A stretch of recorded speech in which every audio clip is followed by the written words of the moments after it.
What's up? How you doing? Here we are again. It's nighttime. Many years ago, I used to work at a gas station, 8 to 7, Monday through Friday. And we had full serve, self-serve, and it was extremely busy. It was one of those places that constantly had cars coming in. One of the customers that came to full serve was a woman in her probably mid-30s back then. She had a SUV, Land Cruiser.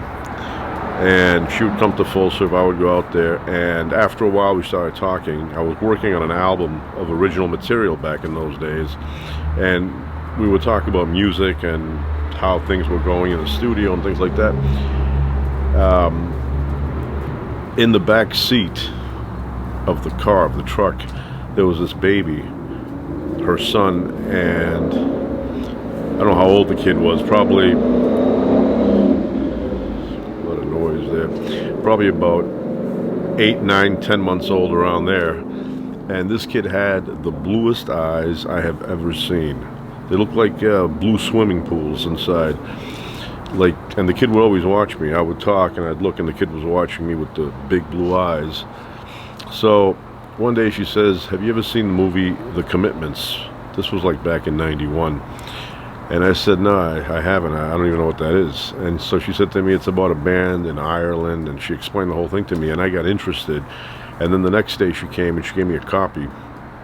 So I went home and watched it, and I loved it.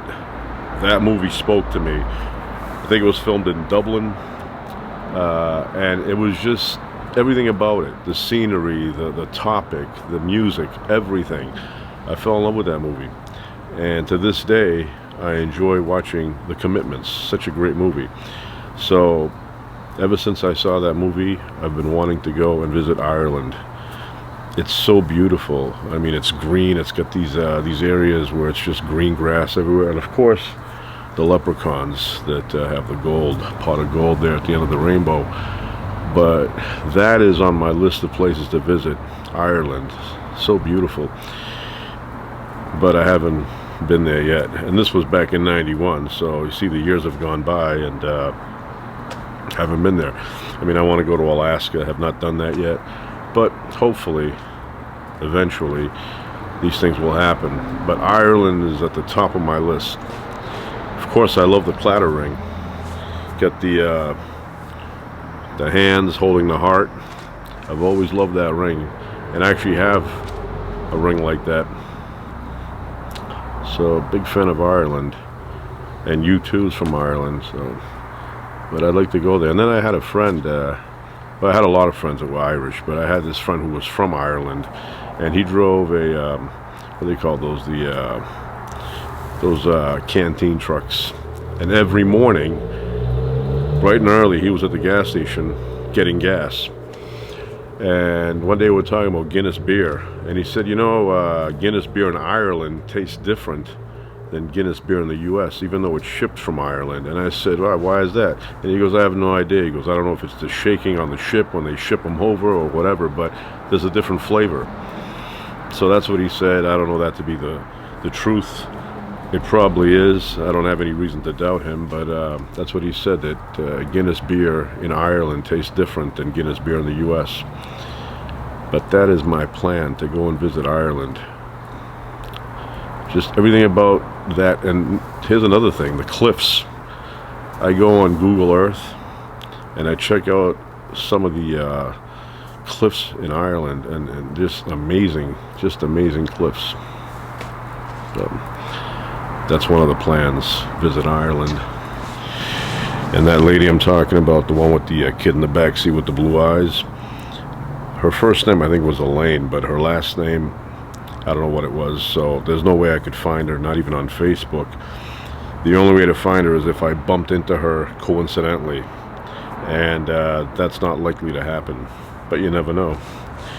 But anyway, I always remember her. She was good to talk to about music. Very, knowledgeable, and we kind of shared the same taste for music, so we always had something to say. But then when she turned me onto The Commitments and the soundtrack for The Commitments, oh man, that's awesome. Mustang Sally. That is one of the best versions, besides the original, but one of the best versions I've ever heard, Mustang Sally. But there's a lot of good songs on that album. And for me, anything to do with bands, anything to do with music, that kind of music, I'm into. A lot of people know, and a lot of people don't know that I'm a big fan of street musicians. Years ago, I would go to Harvard Square just to hear street musicians play, and I had a few favorites. So I would go there and I'd listen, and you know, I had a good time doing that. But my favorite one, and I ran into him out here, a guy named Ned Landin. Ned Landin.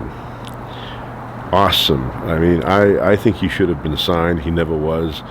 So I used to go and see him, you know, 2-3 times a week sometimes. But big fan of his, and I bought one of his CD. I bought a few of his CDs, but one of them had a song on it, Stonehenge, and I just couldn't get enough of that. I just loved the atmosphere that that song brought me into.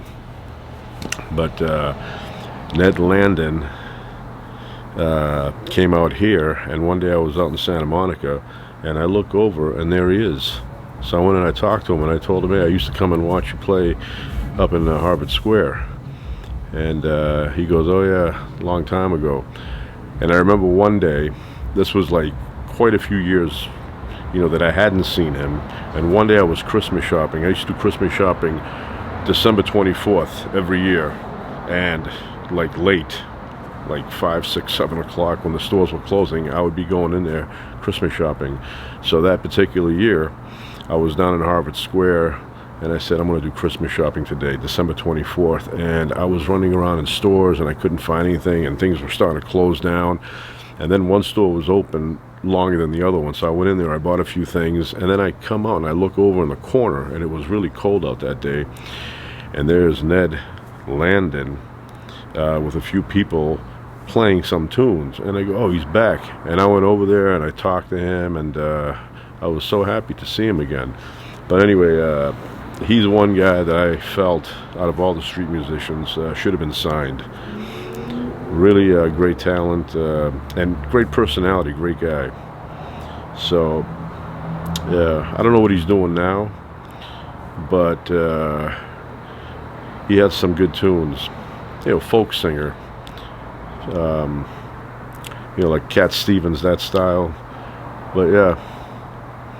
And he had a little dog, I remember. Dog's name was Potato.